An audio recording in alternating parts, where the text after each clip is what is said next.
Hello, and welcome once more to Hitchcock Handyman's Night of All Hallows Eve. I hope you know it's not quite yet All Hallows Eve. Anyways, tonight's story will be taken from Japanese Tales by a Pantheon of Fairy Tale and Folklore Library, composited by Royall and translated by Royall Tyler. The Bridge. A governor of Omi province had many brave young men in his service. One morning they were amusing themselves playing games, drinking, and telling stories, when one of them said, "Have you ever heard of Aggie Bridge? It's here in Omai. People used to use it all the time, but now they say no one can cross it. So nobody takes that way anymore." One of his listeners seemed to have heard of the bridge already, or perhaps he simply did not believe the story, because he quickly declared that he would cross the bridge. "I don't care what kind of demon is blocking it," he continued. "I'll get across as long as I am riding his lordship's best horse, the roan." The others thought this a fine idea. "All right, let's find out," they cried. "Let's see what sort of courage you've got." The gathering got quite rowdy while they egged him on, till the governor himself heard the noise and wanted to know what it was all about. When he found out, he was not impressed with the demon baiter's good sense, but he did not object to the use of his horse. "This is crazy," the daredevil exclaimed. "I'm sorry I ever brought it up." "Shame, shame," the others shouted. "Coward." "Getting across the bridge is nothing," the man went on. "What makes me sorry is that I ever seemed to covet his lordship's horse." Loud voices objected that the sun was already high, and that they were wasting time. The roan was saddled. Though he wished he had never opened his mouth, the man was determined to see this through.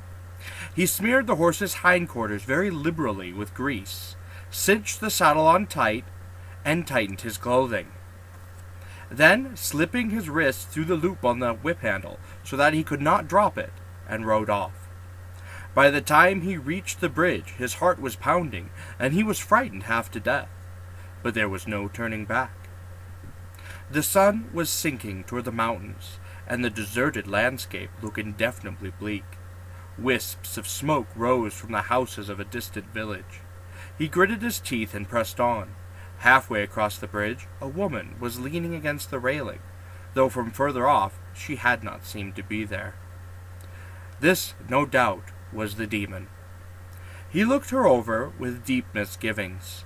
Under her pale cloak she had on a dark gown and long red trouser skirt, and she was holding her sleeve over her mouth. She looked so pathetic that at first glance it was hard not to feel sorry for her. She might have just been abandoned there. The demon watched him coming with signs of a mingled embarrassment and pleasure, and for a moment he could think of nothing but the desire to lift her up on his horse and take her away. But the thought that she had no business being there let him steel himself to ride on by. She clearly expected him to stop, and when instead he galloped past, with his eyes tightly shut, she shouted, "Say, are you just going to leave me here? I didn't ask to be dropped here in the middle of this bridge. You could at least take me on to the next village." Her hair seemed to swell and thicken as she spoke. He only whipped his horse on harder. "You brute!" she screamed, and the earth shook. Now she was after him. Sure enough, he thought, and prayed to Cannon to save him. Despite the horse's tremendous speed, the demon caught up, but the horse's rump was too thoroughly greased for its clutching hands to find a hold. Glancing back, he saw a red face with one amber-yellow eye, as huge and round as a cushion.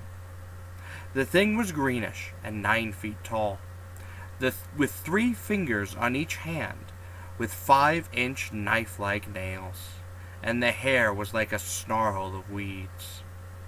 Maddened now with fear, he galloped on, calling on Cannon with might and main, till at last he reached the village.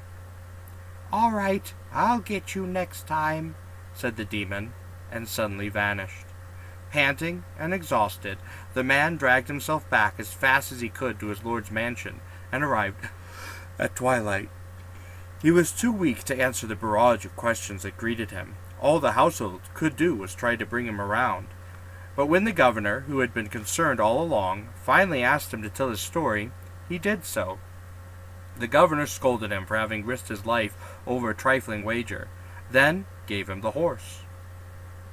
The man went home well satisfied, and told the tale again to his horrified family and servants. A spirit began to haunt the house after that, and the man called in a yin-yang diviner to find out what the trouble was. The diviner told him to be very careful the next time the day when he had thwarted the demon came around. When the day did come, the man shut his gate to all comers. Now, he happened to have a younger brother who had gone off with their mother to Mutsu in the provincial governor's entourage. This was the day when the younger brother came back and knocked at the gate.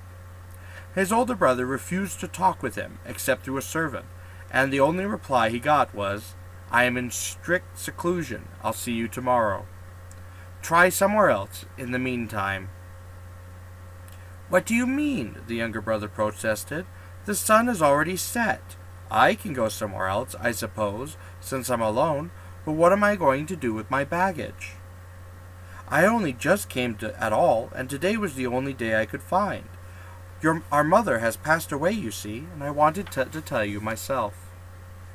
The older brother had been worrying about his mother for years, both because she was old and because he loved her dearly. When this news was relayed to him, he broke down, and in tears had his brother let in. The younger brother entered, all in black, and first had something to eat on the veranda. Then the older brother came out to talk to him. Both wept. The older brother's wife stayed behind the blinds that curtained the veranda off from the house proper, and listened to the two men's conversation. Suddenly, for no reason she could see, the brothers fell to grappling fiercely and crashed over and over, locked together on the floor. She shouted at them to stop, and when her husband got his younger brother under him, he demanded the sword he kept by his pillow. She answered that he must have gone mad and refused to budge. "Give it to me," he barked. "Do you want to get me killed?" Just then, the younger brother turned the tables and got on top, and with one crunch, bit off his older brother's head. As he fled, he turned back to glance at the wife. "That's better now," he exulted. His face was the demon's, and then he vanished. There was nothing the distraught household could do. As for the awful intruder's baggage, it turned out to contain only animal bones and skulls. That was from the haunted section of Japanese Tales, edited and translated by Royall Tyler. Another wonderful, beautiful book. Beautiful, beautiful, beautiful. Let's get the glare off it so it reflects a little bit better. You all have yourselves a wonderful and blessed night, and hope the hauntings don't come.